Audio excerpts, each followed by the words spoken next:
السلام علیکم ورحمۃ اللہ وبرکاتہ۔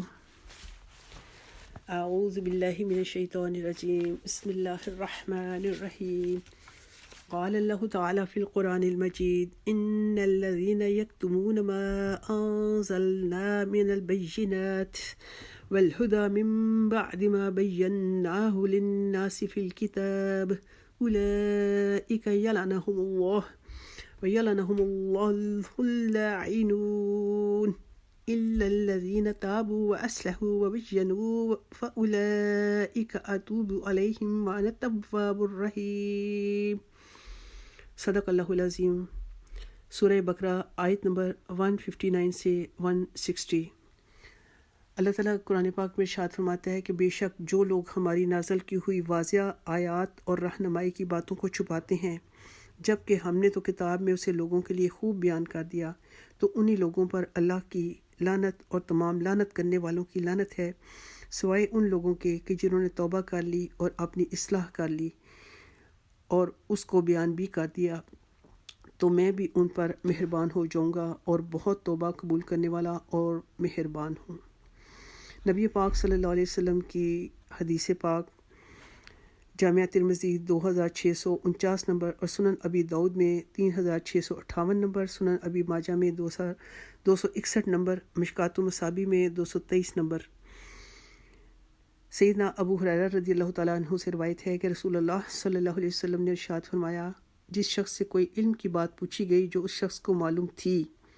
پھر بھی اس نے اس کو چھپا لیا، تو ایسے شخص کو قیامت کے دن آگ کی لگام ڈالی جائے گی۔ نعوذ باللہ من ذالک۔ فتنوں کے اس دور میں جب ملحد اور بے دین لوگ اللہ کے منکر ہو گئے، رسول اکرم صلی اللہ علیہ وسلم کی ذات بابرکت کے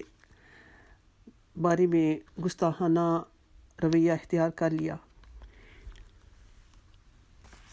تو نبی پاک صلی اللہ علیہ وسلم کے اہل بیت کے بارے میں بھی انہی بد نصیبوں کے ہاتھوں میں اذیت پہنچائی جانے لگی، جس میں آج کے دور میں واقع کربلا کے بارے میں بھی امت کے بارے میں کئی گروہ بن گئے۔ ایک گروہ جو حق پر قائم رہا اور اس واقعے کو نبی پاک صلی اللہ علیہ وسلم کی زبان اقدس سے مختلف احادیث کی روشنی میں سن کر اس کو تسلیم کرتا رہا۔ جب نبی پاک صلی اللہ علیہ وسلم تشریف فرما ہے اور آپ کی گود مبارک میں حضرت حسن اور حضرت حسین چھوٹے ہیں، لیکن آپ نے اس موقع پر یہ ارشاد فرمایا کہ آج کی رات ایک ایسا فرشتہ اترا جو پہلے کبھی نہیں اترا، اور اس نے اللہ کے حکم سے مجھے سلام کہا اور خوشخبری دی کہ میری بیٹی سیدہ فاطمہ رضی اللہ تعالی عنہا اہل جنت کی عورتوں کی سردار ہیں، اور میرے نواسے حسن اور حسین رضی اللہ تعالی عنہما جنتی نوجوانوں کے سردار ہوں گے۔ اور المستدرک الحاکم کی حدیث میں ہے کہ سیدنا عبداللہ بن مسعود کا بیان ہے کہ رسول اللہ صلی اللہ علیہ وسلم نے ارشاد فرمایا کہ حسن اور حسین رضی اللہ تعالی عنہما جنتی نوجوانوں کے سردار ہوں گے، اور ان کے والد سیدنا علی ان دونوں سے بہتر مقام پر جنتی مقام پر ہوں گے۔ المستدرک الحاکم 4779 نمبر حدیث صحیح سند کے ساتھ۔ تو نبی پاک صلی اللہ علیہ وسلم نے جن کے لیے دعا فرمائی کہ یا اللہ یہ دونوں میری اولاد ہیں اور میری بیٹی کے بیٹے ہیں، اے اللہ میں ان دونوں نواسوں سے محبت کرتا ہوں، تو بھی ان سے محبت فرما اور اس شخص سے بھی محبت فرما جو ان دونوں سے محبت رکھے۔ جامعہ ترمذی کی حدیث میں ہے، سیدنا یعلا بن مرہ کا رضی اللہ تعالیٰ عنہ کا بیان ہے کہ رسول اللہ صلی اللہ علیہ وسلم نے فرمایا،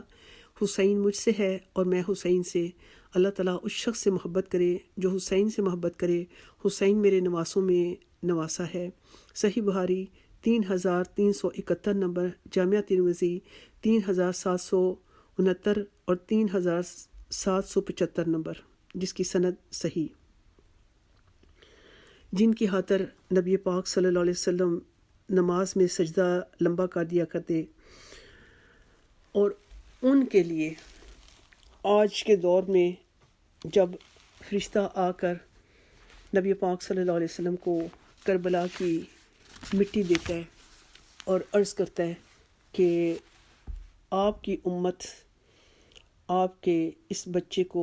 فرات کے کنارے ذبح کر دے گی۔ جہاں دین اسلام میں باقی معاملات میں اختلاف کیا جانے لگا، نماز کے لیے مردوں کا ہاتھ سینے پر باندھا جائے یا ناف سے باندھا جائے یا ہاتھ کھول کر نماز پڑھی جائے یا دیگر اس طرح کے مسائل، وہاں رفتہ رفتہ اس معاملے میں بھی، اس واقعے کو بھی، یہ جو عظیم سانحہ تھا اس کے بارے میں بھی،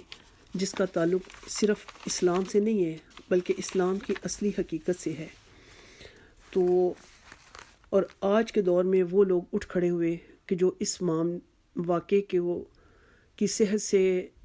یا تو کلی طور پر انکار، یا یزید کو بھی معاذ اللہ امیر المومنین اور رحمۃ اللہ علیہ اور حضرت امام حسین رضی اللہ تعالیٰ عنہ کو معاذ اللہ باغی کا لفظ استعمال کرتے ہوئے جن کی زبان پر حیا نہیں آتی، اور کچھ لوگ آج کے دور میں وہ اٹھ کھڑے ہوئے کہ جنہوں نے کہا کہ واقعہ کربلا جو ہے وہ ایک رنگ سازی ہے معاذ اللہ، اور اس کو واقعے میں اصلیت کچھ نہیں ہے، اور امام حسین رضی اللہ تعالیٰ عنہ تو اپنے بیوی بچوں کے سمیت ایک سفر پر جا رہے تھے کہ راستے میں ان کو ڈاکوؤں کے گروہ نے دیکھ کر تو شہید کر دیا۔ کوئی عالم یہ کہتے ہیں جی واقعہ کربلا میں یہ جھوٹ ہے کہ پانی بند کیا گیا تھا، پانی موجود تھا، حضرت امام حسین اور رضی اللہ تعالیٰ عنہ اور ان کے ساتھی وضو کر کے نمازیں پڑھتے تھے۔ کوئی یزید کو تابعی کہہ کے نیک ثابت کرنے کی کوشش کرے اور یزید کو معصوم ثابت کرنے کی کوشش کرے کہ یزید کو تو پتہ ہی نہیں تھا کہ یہ سب ہو گیا، یہ یزید کے حکم سے تو نہیں ہوا۔ تو اگر یہ یزید کے حکم سے نہیں ہوا تو جب یہ حضرت امام مسلم کو شہید کیا گیا تو اس وقت یزید نے آئندہ کے معاملات کے لیے کیوں پابندی نہ عائد کر دی؟ لیکن اس کا جواب ہم انشاءاللہ اس ویڈیو کے پارٹ نمبر آخر کے جو ہوگا اس میں انشاءاللہ ہم ڈسکس کریں گے۔ آج کے دور میں، آج کے اس ہمارا جو واقعہ ہے اس کا پس منظر ہمیں سمجھنے کی ضرورت ہے تاکہ ہم اپنی آئندہ آنے والی نسلوں کو یہ چیز سینہ بسینہ منتقل کر سکیں کہ جس کو وقت کے ساتھ ساتھ اس کو ہلکا معاذ اللہ جاننے کی، یا جس کو ضروری خیال نہ کرنے کی، یا جس کو غلط رنگ میں پیش کرنے کی کوشش کی جا رہی ہے۔ واقعہ کربلا کو سمجھنے کے لیے ہمیں یہاں سے واقعے کی سمجھ کبھی نہیں آئے گی کہ واقعہ یزید جب تخت پر بیٹھا، اگر ہم پیچھے سے اس کا پس منظر نہیں دیکھتے جو کہ علماء حق گو، حضرت اللہ تعالیٰ ان کی قبر کو نور سے بھرے، مولانا اسحاق رحمۃ اللہ علیہ، انہوں نے احادیث کا دفتر کھنگال کر اور اس کا نچوڑ انہوں نے اپنے خطبات میں بیان کیا، اور میرے جیسوں کے لیے آسانی کر دی کہ ہم ان کے خطبات کو سن کر میں اس واقعے کو مختصر الفاظ میں اپنا اہل بیت اطہار اور ان کے ساتھیوں کے ساتھ محبت کا حق ادا کرنے کی ایک چھوٹی سی کوشش کر سکوں۔ قریش کے 10 بڑے قبیلے تھے جن میں 2 بڑے قبیلے جو بنو ہاشم اور بنو امیہ میں سے تھے۔ اب بنو ہاشم جو تھے وہ نبی پاک صلی اللہ علیہ وسلم کا خاندان تھا، اور بنو امیہ جو تھے وہ خاندان تھا جس میں حضرت امیر معاویہ رضی اللہ تعالیٰ عنہ اور جناب حضرت عثمان غنی رضی اللہ تعالیٰ عنہ اور جناب حضرت عمر بن عبدالعزیز رحمۃ اللہ علیہ جیسی شخصیات جو تھیں۔ یہ بنو امیہ میں سے 3 لوگ جو ہیں یہ بہت ہی نیک طینت اور بزرگ ہوئے ہیں۔ حضرت عثمان غنی رضی اللہ تعالیٰ عنہ جو نبی پاک صلی اللہ علیہ وسلم کے دوہرے داماد تھے، حضرت عمر بن عبدالعزیز جو کہ بنو امیہ کے خاندان میں سے تھے لیکن ایک ولی کی حیثیت رکھتے تھے، اور خود یزید کا بیٹا معاویہ جس نے اپنے والد کی دی ہوئی سلطنت کو ٹھکرا دیا، اور اس نے یہ الفاظ کہے کہ میرے والد اور میرے دادا نے جو حکومت لی تھی اس کا لینے کا ان کا کوئی حق نہیں بنتا تھا، اور میں ایسے تخت پر بیٹھنا نہیں چاہتا. اور یہ کہہ کر اس نے اس سلطنت کو جو 3 برے اعظموں پر پھیلی ہوئی تھی اس کو اس نے ٹھکرا دیا. عرب قبیلوں میں چونکہ قبائلی نظام جو ہے وہ ایک دوسرے کو کوشش یہ ہوتی ہے کہ ہم ان سے بڑھ کر کوئی کام کریں.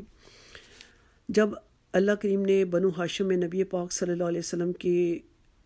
حضرت اسماعیل علیہ السلام کی اولاد میں سے چنا، تو اب بنو امیہ جو تھے، اب ان کو یہ چیز جو تھی وہ چونکہ عرصے سے دونوں قبیلوں میں کچھ ایسی باتیں بھی شامل تھیں جس میں کوشش ہوتی تھی کہ ایک دوسرے کو کے اوپر برتری رکھی جائے. تو جس وقت اللہ کریم نے بنو ہاشم میں رسالت کو رکھا، نبی پاک صلی اللہ علیہ وسلم کو مبعوث فرمانا تھا، اب یہ چیز جو تھی بنو ہاشم کے لیے بڑی عزت افزائی کی بات تھی. لیکن بنو امیہ جو تھے، اب ان کے لیے یہ چیز جو تھی، عام لوگوں کے لیے یہ چیز ہضم کرنا مشکل تھی. اور بنو امیہ میں جتنے لوگ جنہوں نے نبی پاک صلی اللہ علیہ وسلم کے ساتھ فتح مکہ تک کی جنگیں کی، وہ سب کے سب سردار جو تھے وہ بنو امیہ میں سے تھے، چاہے وہ ابو جہل ہوں، چاہے عتبہ ہوں، شیبہ ہوں، اور حتیٰ کہ ابو جہل کے مارے جانے کے بعد حضرت ابو سفیان جنہوں نے فتح مکہ کے موقع پر اسلام قبول کیا تھا، ان سب کا تعلق جو تھا وہ بنو امیہ سے تھا. بنو امیہ نے اس چیز کو کہ جب تیسرے خلیفہ حضرت عثمان غنی کی شہادت ہوئی اور اس کے بعد لوگوں نے حضرت مولا علی رضی اللہ تعالیٰ عنہ کا انتخاب کیا، اس وقت تک ملک شام میں حضرت امیر معاویہ شام کے علاقے کے گورنر چلے آ رہے تھے، اور انہوں نے حضرت علی کی بیعت کرنے سے انکار کر دیا اور شام کے علاقے میں اپنی آزاد حکومت قائم کر لی. اب اس حکومت کا قائم کرنے کے بعد جب مولا علی مختلف ادوار سے گزرتے رہے، جس میں جنگ جمل، جنگ صفین، جنگ نہروان بھی شامل ہیں، اور ان جنگوں میں مولا علی حق پر تھے. اور ان جنگوں کے بعد جس وقت مولا علی کو شہید کر دیا گیا، جس کی خبر نبی پاک صلی اللہ علیہ وسلم نے اپنی زبان اقدس سے پہلے ہی دے دی تھی کہ تمہارے سر کے خون سے تمہاری داڑھی کو رنگا جائے گا، یعنی کہ تمہیں شہید کیا جائے گا، آپ کی حدیث پاک کا یہ مفہوم تھا. تو اب لوگوں نے مولا علی کے بعد حضرت امام حسن رضی اللہ تعالیٰ عنہ کو خلیفہ چنا. لیکن حضرت امیر معاویہ رضی اللہ تعالیٰ عنہ نے تو مولا علی کی خلافت کو بھی قبول نہیں کیا تھا. اب حضرت امام حسن کے ساتھ وہ شام سے ایک لشکر لے کر آ گئے، اور اس لشکر میں جس وقت آمنا سامنا ہوا تو عین میدان جنگ میں پہنچ کر جب حضرت امیر معاویہ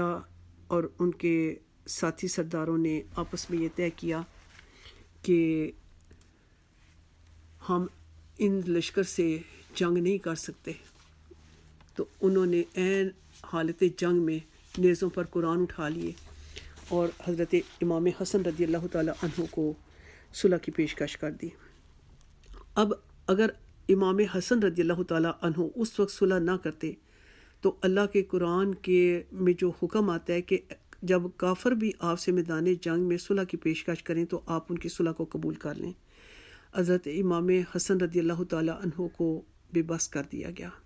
بظاہر یہ صلح تھی، لیکن حضرت امام حسن رضی اللہ تعالیٰ عنہ اس کی وجہ سے مجبور ہو گئے، اور لوگوں کے جو حالات تھے وہ بھی ان کے سامنے پیش تھے. صلح کی شرائط کیا تھیں؟ سب سے پہلی صلح کی شرط یہ تھی کہ حضرت معاویہ رضی اللہ تعالیٰ عنہ اللہ تعالیٰ کی کتاب اور رسول اللہ صلی اللہ علیہ وسلم کی سنت اور خلفائے راشدین کے طریقے کے مطابق نظام حکومت چلائیں گے. نمبر 2، حضرت معاویہ رضی اللہ تعالیٰ عنہ اپنے بعد کسی کو جانشین مقرر نہیں کریں گے، بلکہ امت کو خلیفہ کے انتخاب کے لیے شورا پر چھوڑیں گے۔ اگر آپ صلح حسن کی اس شرط کو نکال دیتے ہیں،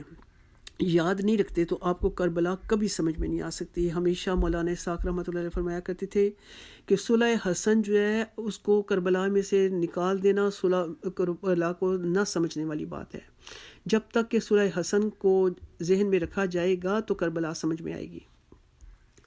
نمبر 3، سیدنا علی بن ابی طالب کی جماعت کے لوگ جو صلح کے بعد ہتھیار ڈال چکے ہیں، ان کے خلاف کسی قسم کی انتقامی کارروائی نہیں کی جائے گی، کیونکہ مولا علی کے اوپر ممبروں سے سب و شتم کروایا جاتا تھا بنو امیہ کی طرف سے۔ نمبر 4، آل محمد کے لیے خمس یعنی کہ مال غنیمت کا 5واں حصہ جو اللہ نے قرآن میں مقرر کیا ہے، وہ بدستور بنو عبد المطلب کو ملتا رہے گا، جیسے کہ خلفائے راشدین رضی اللہ تعالیٰ عنہ کے ادوار سے ملتا آ رہا ہے۔ نمبر 5، کہ سیدنا علی ابن ابی طالب پر بنو امیہ کے ممبروں سے ہونے والا سب و شتم کا سلسلہ ہمیشہ کے لیے ختم کیا جائے گا، لیکن ان کی شرائط کی پابندی نہ ہو سکی، اور یہ جو صلح حسن ہے اس کا نمبر بخاری میں 7109 نمبر ہے، اور اس کے بعد اس صلح کے بعد جو کہ حضرت امام حسن رضی اللہ تعالیٰ عنہ کی طرف سے کی گئی، اور جس کی پیشن گوئی نبی پاک صلی اللہ علیہ وسلم نے اپنی زبان اقدس سے بخاری میں 2704 نمبر اور 7109 نمبر کی حدیث پاک کے مطابق کہ امام حسن ابھی بڑے چھوٹے تھے اور نبی پاک صلی اللہ علیہ وسلم کی گود مبارک میں تھے، تو آپ نے فرمایا میرا بیٹا یہ سردار ہے، اللہ اس کے ذریعے مسلمانوں کے 2 گروہوں میں صلح کرا دے گا۔ تو یہ وہ پیشن گوئی تھی جو پہلے نبی پاک صلی اللہ علیہ وسلم کی زبان اقدس سے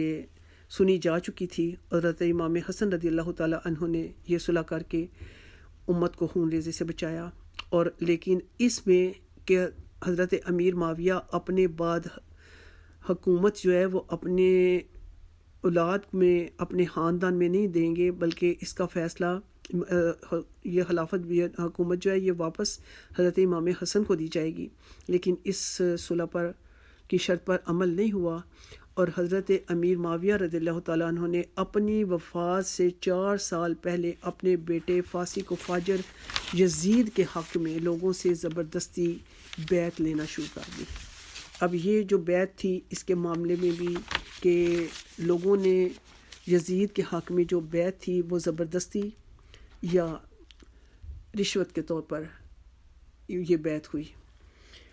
اب اس بیعت کے بعد جو کہ امیر معاویہ رضی اللہ تعالیٰ عنہ کی زندگی میں ہی دوسرے خلیفہ کے لیے بیعت لے لی گئی، حالانکہ شریعت میں اس کی حکم جو ہے نا وہ نہیں ملتا کہ ایک خلیفہ موجود ہو تو اس کی موجودگی میں دوسرا خلیفہ جو ہے اس کے لیے بیعت لے لی جائے۔ حضرت امیر معاویہ کے وفات کے بعد جب یزید تخت پر بیٹھا تو یزید کے چونکہ فاسق اور فاجر ہونے کی اور حضرت امیر معاویہ سے جو غلطیاں ہوئی تھیں، اور نبی پاک صلی اللہ علیہ وسلم کی وہ حدیث پاک کہ جس کے مطابق جس کا مفہوم ہے کہ میری سنت کو بدلنے والا پہلا شخص بنو امیہ میں سے ہوگا، اور حضرت ابو ہریرہ رضی اللہ تعالیٰ عنہ بازاروں میں پھرتے ہوئے آپ دعا فرمایا کرتے کہ مسند احمد کی 8302 نمبر حدیث پاک کے مطابق کہ یا اللہ مجھے 60 ہجری سے پہلے موت دے دینا، کیونکہ یہ نبی پاک صلی اللہ علیہ وسلم کی زبان اقدس سے جو علوم انہوں نے حاصل کیے تھے اس کے مطابق آپ یہ جانتے تھے، اور آپ کی یہ فرمانا تھا کہ میں ان لوگوں کے اگر تم چاہو تو میں ان لوگوں کے نام بھی بتا سکتا ہوں، ان کے باپ دادا کے نام بھی بتا سکتا ہوں۔ تو اب یہ تمام چیزیں جو تھیں یہ اس بات کا ثبوت تھیں، اور نبی پاک صلی اللہ علیہ وسلم کی سب سے بڑی جو آپ کی زبان اقدس سے پیشن گوئی ہو چکی تھی، جس وقت حضرت امام حسین رضی اللہ تعالیٰ عنہ کے لیے فرشتے نے آ کر آپ کو خوشخبری دی، اور ساتھ ہی یہ بھی بتا دیا کہ آپ کی امت فرات کے کنارے اس بچے کو ذبح کرے گی، اور اگر آپ چاہیں تو میں اس کی سرخ مٹی بھی آپ کو لا کر دوں، اور حضرت علی کا صفین کو جاتے ہوئے حضرت امام حسین رضی اللہ تعالیٰ عنہ کو جو کہ وہاں پہ موجود نہیں تھے ابو عبداللہ صبر کرنے کی تلقین کرنا، جو کہ حدیث پاک مسند احمد میں 648 نمبر، المستدرک الحاکم میں 4884 نمبر حدیث ہے کہ مولا علی جب صفین کے لیے جا رہے تھے امیر معاویہ رضی اللہ تعالیٰ عنہ کے ساتھ جو جنگ تھی جس میں مولا علی حق پر تھے، تو آپ نے فرمایا کہ ابو عبداللہ صبر کرنا۔ لوگوں نے پوچھا تو آپ نے فرمایا کہ میں نے اس جگہ پر نبی پاک صلی اللہ علیہ وسلم کی زبان اقدس سے سنا تھا کہ فرات کے کنارے یہاں پر حسین کو ذبح کیا جائے گا۔ تو یہ تمام چیزیں جو تھیں یہ اہل بیت اطہار کے اور صحابہ کرام کے علم میں تھیں، اور یہ معلوم تھا کہ یہ واقعہ ایسا پیش آئے گا۔ اور آج جو لوگ اس واقعے کی صحت سے انکار کرتے ہیں اور کہتے ہیں یہ واقعہ ہوا ہی نہیں، اور یہ تمام چیزیں جو خرافات اپنے منہ سے بکتے ہیں، تو وہ گویا کہ دوسرے الفاظ میں نبی پاک صلی اللہ علیہ وسلم کی ان احادیث کا انکار کر رہے ہیں۔ غدیر ہم کی حدیث پاک 6225 نمبر اور 6228 نمبر، نسائی الکبریٰ میں 8478 نمبر، جامعہ ترمذی میں 3713 نمبر، مسند احمد میں 19321 نمبر اور المستدرک الحاکم میں 4711 اور 4628 نمبر کی حدیث پاک ہے۔ جب نبی پاک صلی اللہ علیہ وسلم نے اپنی زبان اقدس سے فرمایا، جب غدیر ہم کے موقع پر آپ حجۃ الوداع سے واپسی پر آئے تو لوگوں کو جو وہاں پر اکٹھے تھے تو آپ نے فرمایا کہ جس کا میں مولا ہوں اس کا علی مولا ہے، اے اللہ جو اس علی سے محبت رکھے تو بھی اس سے محبت فرما، اور جو بھی اس علی سے دشمنی رکھے تو بھی اسے دشمنی فرما۔ تو یہ مولا علی کے بارے میں تھا۔ اور دوسرا یہ تھا کہ نبی پاک صلی اللہ علیہ وسلم نے فرمایا کہ سیدنا علی قرآن کے ساتھ اور قرآن علی کے ساتھ ہے، یہ دونوں ہرگز الگ نہیں ہوں گے اور ہمیشہ اکٹھے رہیں گے حتیٰ کہ حوض کوثر پر میرے پاس آ جائیں۔ صحیح مسلم 6225 اور 6228 نمبر، اور سنن نسائی کبریٰ میں 8478 نمبر حدیث پاک۔ اس کے بعد آپ نے فرمایا کہ لوگوں میں تم میں دو بھاری چیزیں چھوڑ رہا ہوں، ایک اللہ کی کتاب، اس میں ہدایت ہے، اس میں نور ہے، اس کو مضبوطی سے تھامنا تو کبھی گمراہ نہیں ہوگے، اور دوسرا میرے اہل بیت کے بارے میں تمہیں اللہ کا خوف دلاتا ہوں۔ 3 مرتبہ آپ نے اپنی زبان اقدس سے یہ ارشاد فرمایا، کیونکہ کہا جاتا ہے کہ اس وقت شام کے لوگ جو تھے وہ آپ کے پاس جمع تھے، اور آپ کو وحی کے ذریعے مطلع کر دیا گیا تھا کہ انہی لوگوں نے اہل بیت کے بارے میں جو ناروا سلوک کرنا تھا، تو یہ آپ کو وحی کے ذریعے مطلع کر دیا گیا تھا۔ اب اس بات میں کہ نبی پاک صلی اللہ علیہ وسلم کے اس شہزادے کو، جن کو آپ دونوں کو کندھوں پر سوار کیا کرتے تھے، حضرت امام حسن رضی اللہ تعالیٰ عنہ کو زہر دے کر شہید کر دیا گیا، اور جب یزید تخت پر بیٹھا تو اس نے مدینہ کے گورنر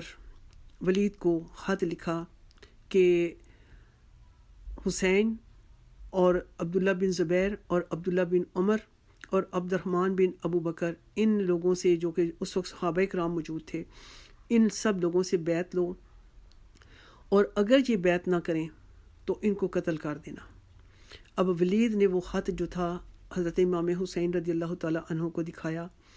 حضرت امام حسین رضی اللہ تعالیٰ عنہ نے حضرت ام سلمہ رضی اللہ تعالیٰ عنہا جو کہ اس وقت حیات تھیں، آپ ان کے پاس یہ بات بتائی کہ 20 سالہ اس دور میں جو کہ نبی پاک صلی اللہ علیہ وسلم کی حدیث پاک کی زبانی کہ میرے بعد خلافت جو ہے وہ 30 سال تک رہے گی، اور اس کے بعد ملوکیت شروع ہو جائے گی، یعنی کہ بادشاہ کے بعد اس کا بیٹا بادشاہ بنے گا۔ تو یہ 30 سال کی جو خلافت تھی، یہ آپ کی زبان اقدس سے جو ارشاد ہوا، تو یہ بالکل ایسا ہی اللہ کریم نے اس کا ظہور فرمایا کہ 2.5 سال حضرت سیدنا ابو بکر صدیق رضی اللہ تعالیٰ عنہ کی خلافت، اور اس کے بعد 10 سال سیدنا عمر فاروق رضی اللہ تعالیٰ عنہ کی خلافت، اور اس کے بعد 12 سال حضرت عثمان غنی رضی اللہ تعالیٰ عنہ کی خلافت، اور اس کے بعد 5.5 سال مولا علی رضی اللہ تعالیٰ عنہ کی خلافت، اور 6 ماہ حضرت امام حسن حضرت امام حسن رضی اللہ تعالیٰ عنہ کی خلافت۔ یہ کل 30 سال ہوئے، اور اس کے بعد حضرت امیر معاویہ نے جب اپنی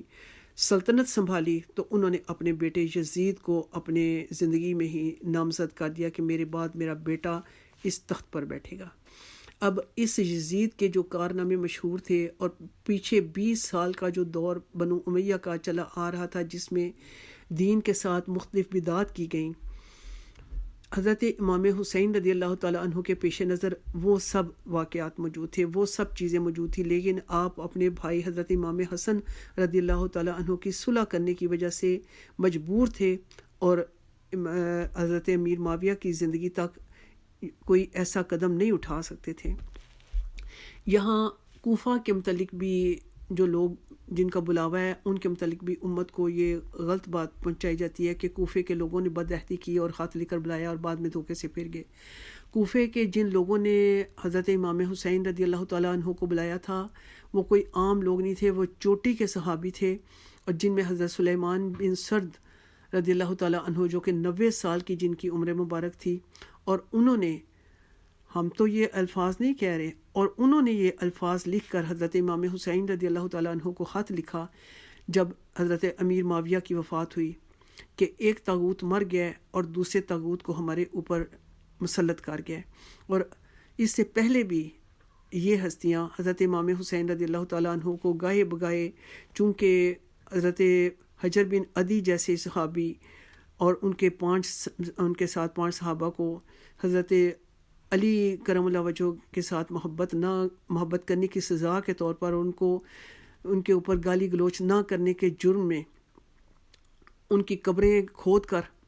ان کو یہ اس بات پر مجبور کیا گیا کہ علی کو سب شتم کرو، تو انہوں نے انکار کیا۔ انہوں نے کہا کہ ساری عمر علی سے محبت کرتے رہے، موت کو سامنے دیکھ کر علی سے بے وفائی کر جائیں، ہم ایسا کبھی نہیں کریں گے۔ اگر تم ہمیں قتل کرتے ہو تو انہوں نے حضرت حجر بن عدی جیسے صحابی انہوں نے اپنے ساتھیوں سے کہا کہ میرے خون آلود کپڑے اور بیڑیاں نہ اتارنا، میں اسی حالت میں پل صراط پر معاویہ سے ملوں گا۔ یہ تمام حالات جو تھے، اور سنت کا بدل دیا جانا کہ سنت کو، خلافت کو جو ہے نا ملوکیت میں تبدیل کرنا، اور اس کے بعد بیت المال کا بے دریغ استعمال، اس کے بعد حج تمتع پہ پابندی، اور اس کے بعد جو نیک لوگ تھے ان کو معزول کر کے تو اوباش لوگوں کو، نو عمر لڑکوں کو عہدے دیا جانا، تو یہ وہ باتیں تھیں۔ اور مولا علی پہ سب و شتم کروانا، حتیٰ کہ بنو امیہ کے جو گورنر تھے انہوں نے نمازوں کی سنت کو تبدیل کیا کہ وہ عید کا خطبہ جو تھا وہ بجائے بعد میں دینے کے وہ پہلے دیتے تھے، کیونکہ لوگ ان کی باتوں کو سنتے نہیں تھے، کیونکہ ان کے خطبے میں مولا علی کے اوپر سب و شتم ہوتا تھا، لوگ ان کی بات کو سنتے نہیں تھے تو نماز پڑھ کر گھر چلے جاتے تھے۔ اس وجہ سے انہوں نے اس سنت کو بھی تبدیل کر دیا، اور انہوں نے نماز کا خطبہ جو تھا وہ پہلے دینا شروع کیا۔ اب یہ تمام چیزیں جو تھیں کہ دین کے ساتھ کھلواڑ ہو رہا تھا، تو یہ تمام چیزیں حضرت امام حسین رضی اللہ تعالیٰ عنہ کی پیش نظر تھیں، ورنہ فقط یزید کا نمازی نہ ہونا اور شرابی اور فاسق فاجر ہونا، اس کے لیے حضرت امام حسین رضی اللہ تعالیٰ عنہ اپنی اتنی بڑی قربانی نہ دیتے، اور جبکہ یزید کو اگر تخت پر نہ بٹھایا جاتا۔ اب جس وقت یہ خطوط جو تھے جو کہ حضرت سلیمان بن سرد اور ان کے ساتھیوں کی طرف سے امام حسین کو پہنچتے رہے، اور پھر انہوں نے لکھا کہ اگر اب بھی آپ نہ اٹھیں گے، سارا جہان اگر خاموش رہے، لیکن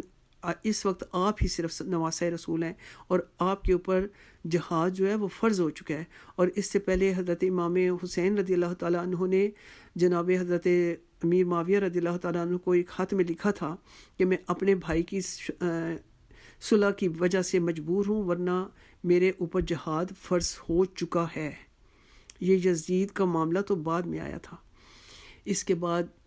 اب یزید نے یہ سمجھ لیا کہ اگر ان لوگوں نے میری بیعت نہ کی تو میرے لیے یہ خطرے کا باعث ہوتے ہیں اور بن سکتے ہیں، اور مروان جو تھا اس نے بھی یزید کو اسی بات پر ابھارا کہ ان لوگوں کو ہاتھ سے نہ نکلنے دینا، ان کو ختم کر دینا، ورنہ یہ تمہاری حکومت کے لیے خطرہ ہو سکتے ہیں۔ یہ وہ پس منظر تھا کربلا کا جس کی وجہ سے یہ مارکا وجود میں آیا، اور یزید نے جب حضرت امام حسین رضی اللہ تعالیٰ عنہ اور ان کے ساتھیوں کے سروں کو اپنے سامنے رکھوایا دمشق کی جامع مسجد میں، تو اس نے چھڑی ماری حضرت امام حسین رضی اللہ تعالیٰ عنہ کے لبوں مبارک پر اور کہا کہ آج میں نے اپنے بدر والوں کا بدلہ لے لیا۔ اس کے وہ بدر والے جو کافر تھے اور نبی پاک صلی اللہ علیہ وسلم کے ساتھ جنگ بدر میں مارے گئے تھے، جن کو مولا علی نے 24 سرداروں کو اپنے ہاتھ سے بدر میں قتل کیا تھا اور جہنم واصل کیا تھا، یہ سارا بدلہ جو تھا یہ حضرت علی کی مولا علی کی اولاد سے اس طرح لیا گیا۔ اور یہاں تک کہ یزید کے بارے میں ملتا ہے کہ اس نے کہا کہ بنو ہاشم پر کوئی وحی نہیں آتی تھی اور وحی کا انہوں نے ڈھونگ رچایا ہوا تھا، معاذ اللہ۔ اب یہ وہ باتیں تھیں کہ جن کی وجہ سے حضرت امام حسین رضی اللہ تعالیٰ عنہ نے مکہ سے جس وقت آپ تشریف لے گئے ہیں یزید کے خط ملنے پر، تو 7 ماہ آپ مکہ میں قیام پذیر رہے، اور اس کے بعد آپ نے طے کیا کہ اب میں کوفے جاؤں گا، اور کوفے جا کر سلیمان بن سرد اور ان کے ساتھیوں کے ساتھ مل کر ہم یزید کے خلاف جو ہے وہ جہاد کریں گے، کیونکہ جہاد فرض ہو چکا ہے۔ ان کو دنیا کی دولت کا لالچ نہیں تھا، لیکن دین کے ساتھ جو کھلواڑ کیا جا رہا تھا وہ دین کا کھلواڑ کرنا، نبی پاک صلی اللہ علیہ وسلم کی وہ محنت جس کو آپ نے بڑے مشقت کے ساتھ اپنی جان اور اپنے ساتھیوں پر تکلیفیں سہ کر جس دین کو آپ نے سنوارا تھا، نبی پاک صلی اللہ علیہ وسلم کی دنیا سے تشریف لے جانے کے 50 سال بعد اس ساری محنت کو ختم کیا جا رہا تھا۔ یہ تمام وہ وجوہات تھیں جو کہ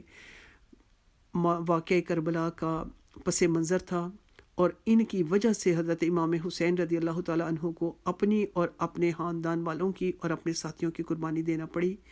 کہ امت سوئی ہوئی تب جائے گی، جو کہ مجبور بھی کر دی گئی ہے اور خاموش کر دی گئی ہے کہ جب تک کوئی ایسی ہستی کی قربانی نہ آئے کہ جو امت کو جھنجھوڑ کر رکھ دے۔ یہ وہ سارے محرکات تھے جو کہ سانحہ کربلا کا وجہ بنے، اور اس کی وجہ سے یہ وہ عظیم الشان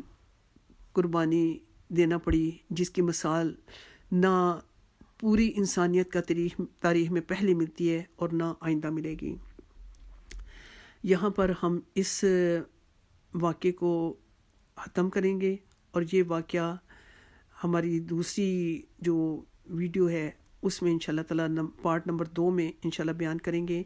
طوالت کے ڈر سے ان کو مختلف حصوں میں تقسیم کیا جا رہا ہے کہ لیکن جب تک کہ ہم ان واقعات کی وجوہات کو خود سمجھ لیں گے نہیں، تعصب کی بنیاد پر، اگر ہم مسلک کی بنیاد پر اپنے وہی فرسودہ من گھڑت روایتوں کو ذہن میں رکھیں گے تو واقعہ کربلا ہمیں کبھی سمجھ میں نہیں آ سکتا، اور نہ ہی ہم آج غدیر خم کے پلیٹ فارم پر کھڑے ہو کر اہل بیت اطہار سے ہم اپنی محبت کا آج علمی دفاع کر کے ان کے دنیا سے تشریف لے جانے کے بعد ان کے حق میں جو معاذ اللہ انگلیاں اٹھائی جا رہی ہیں، ہم ان کو تبھی روک سکتے ہیں کہ جب ہمیں حقائق کا پتہ ہو، جب ہمیں مستند باتوں کا پتہ ہو۔ تو انشاءاللہ یہ جو باتیں علماء حق نے اپنی محنتوں کے ساتھ احادیث کی کتابوں سے چھانٹ کر ہمارے جیسوں کے لیے آسانی کر دی، تو اللہ تعالیٰ مولانا اسحاق رحمۃ اللہ علیہ کی قبر اقدس کو نور کے ساتھ بھرے، اور علی بھائی کی جو ریسرچ پیپر 72 ہے اس سے بھی میں نے یہ سارا اقتباس کیا ہے۔ اللہ تعالیٰ ان کے نیک کاموں کا بھی ان کو اجر دے، اور اللہ تعالیٰ ان کے غلطیوں سے درگزر فرمائے۔ تو اللہ تعالیٰ سے دعا ہے کہ اہل بیت اطہار اور شہدائے کربلا اور اسیران کربلا میں ہمارا اللہ کریم اس روز ہمارا ان کے ساتھ حشر کرے جس روز اس کے عرش کے سوا کہیں سایہ نہیں ہوگا۔ اور نبی پاک صلی اللہ علیہ وسلم کی حدیث پاک ہے کہ اگر کوئی شخص حجر اسود اور مقام ابراہیم کے درمیان جم کر نماز پڑھتا رہے، لیکن اللہ سے وہ اس حالت میں ملاقات کرے کہ اس کے دل میں محمد صلی اللہ علیہ وسلم کے اہل بیت کا بغض ہو، تو وہ ضرور آگ میں جائے گا۔ المستدرک الحاکم کی یہ روایت جو ہے، یہ حدیث پاک جو ہے وہ موجود ہے۔ تو اللہ ہمارا حشر اہل بیت اطہار اور ان کے ساتھیوں پر کے ساتھ کرے، اور